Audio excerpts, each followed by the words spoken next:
Hi, in this video, we're going to take a look at how you can reset privacy and security settings from your Samsung Internet on the Samsung Galaxy S21 series.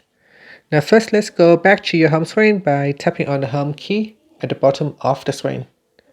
And on the home screen, tap on the Samsung Internet app. Next, we tap on the menu key at the bottom and then tap on Settings. In Settings, you want to go down and tap on Privacy and Security. Then we're going to go down and tap on Reset Privacy and Security Settings. Now by doing this, it will reset the privacy and security settings to their default values. However, data about the site that you have visited won't be erased. If you are sure, just tap on the reset button to go ahead, and that's it. You can see some of these settings have now been set back to the default.